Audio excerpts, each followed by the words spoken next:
नमस्कार, मैं हूं संगीता राय। पूर्वांचल एक्सप्रेस न्यूज के इस वेब पोर्टल में आपका स्वागत है। आइए देखते हैं हमारे संवाददाता राम सकल यादव की यह विशेष रिपोर्ट।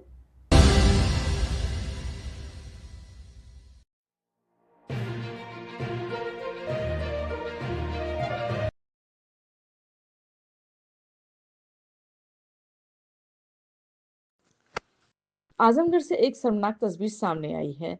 ठंड से बचाव के लिए प्रशासन की ओर से बनाया गया रैन बसेरा खुद लापरवाही का अड्डा बन चुका है।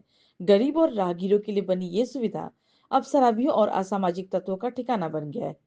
कलेक्ट्रेट स्थित रिक्शा स्टैंड पर प्रशासन ने राहगीरों को ठहरने के लिए रैन बसेरा बनाया था, ताकि ठंड के मौसम में बाहर से आने वाले लोग रात गुजार सके। लेकिन अब यह रैन बसेरा खुद बदलाव व्यवस्था के उदाहरण बन गया है।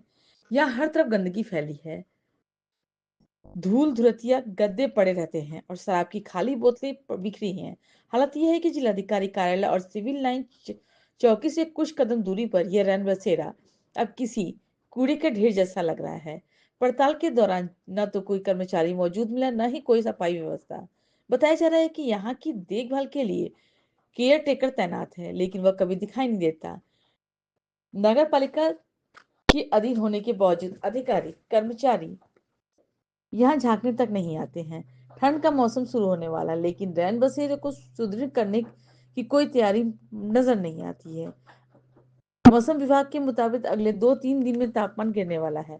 ऐसे में गरीबों और राहगीरों के लिए ये रैन बसेरा राहत नहीं बल्कि मुसीबत बन गया है। हालांकि नगर पालिका के निर्धारण अधिकारी धर्मवीर सोनी ने का कहना है कि 48 घंटे के अंदर सभी व्यवस्था दुरुस्त कर दी जाएंगी और लापरवाही करने वाले केयर टेकर व विभागीय कार्रवाई होगी। उन्होंने यह भी कहा कि रनबसेरा जल्द ही टॉयलेट की व्यवस्था कराई जाएगी। प्रशासन की लापरवाही और सफाई विभाग की अनदेखी का खामियाजा अब आम लोगों को भुगतना पड़ रहा है। सवाल यह है कि जब जिम्मेदार के दफ्तर के ठीक पास यह हालत है, तो बाकी इलाकों में स्थिति कैसी? मेरा नाम धर्मवीर सोनी है। मैं नगर पालिका में कर निर्धारण अधिकारी के पद पर तैनात हूँ। सर, रैन बसेरा जो आजमगढ़ का है इस स्टैंड के ऊपर, उसकी दुर्दशा बहुत खराब, दशा खराब है और जगह जगह शराब की बोतलें हैं और भी अव्यवस्था वहाँ है। तो सर, क्या संज्ञान में है और क्या आपकी तरफ से कार्रवाई की जाएगी? ऐसी चीज़ें कुछ दिनों से संज्ञान में आई थी, इससे पहले भी तो हमने वहाँ केयर टेकर रखा था और अभी भी है केयर टेकर। लेकिन अगर ऐसी स्थिति है फिर से हम क्रॉस चेक करवाते हैं और व्यवस्था करवाते हैं। वो जो भी चीज़ें वहाँ व्यवस्थित होंगी, चाहे वो हमारा रैन बसेरे में हमारा सैन कक्ष वाला हो, नीचे उसके अगर कोई अतिक्रमण किया हुआ है तो सारी चीज़ें खाली करवा के हम सारी चीज़ें व्यवस्थित करवाएंगे, क्योंकि अब सर्दियों का मौसम आने वाला है और जो भी वहाँ चीज़ें नहीं होंगी हम सारी व्यवस्था करवा देंगे। तो सर, सर्दियों में क्या क्या व्यवस्थाएं कराई जाएंगी जिसके लोग राहगीर अगर जरूरत पड़ने पे रुक सकते हैं? हाँ, राहगीरों को बिल्कुल, अगर कोई रात में रुक रहा है तो उसे रुकना चाहिए। वहाँ पे बाकायदा व्यवस्था होती है, क्योंकि आप वहाँ देखेंगे कंबल है, रज़ाई है, बेड होता है अच्छा, तो जिससे कि आप आराम से रात बिता सकते हैं और काफ़ी साफ़ सुथरा जगह होती है। हमारा केयर टेकर होता है, वो देखता है कि कौन आया कौन गया, वो एंट्री करता है बाकायदे और निःशुल्क व्यवस्था है। सर, अभी तो वो अराजक तत्वों का अड्डा बना हुआ है, तो उस पर किस तरह से लगाम लगाई जाएगी? अगर ऐसा है तो हम उसे क्रॉस चेक करवाएंगे और निश्चित रूप से आप मान लीजिए कि आप मैं कह रहा हूँ 24 घंटे या 2 दिन मैक्सिमम, उसी में मैं उसे क्लियर करवा दूंगा बिल्कुल ढंग से, जिस तरीके से एक रैन बसेरा होना चाहिए। केयर टेकर रहेगा वहाँ? हाँ, केयर टेकर है। केयर टेकर रहने के बाद भी इतनी व्यवस्था फैली हुई है, तो केयर टेकर के खिलाफ भी कुछ कार्रवाई होगी? बिल्कुल, केयर टेकर के विरुद्ध कार्रवाई की जाएगी। जो भी विभागीय कार्रवाई संभव है वो हम कार्रवाई करेंगे उसके ऊपर।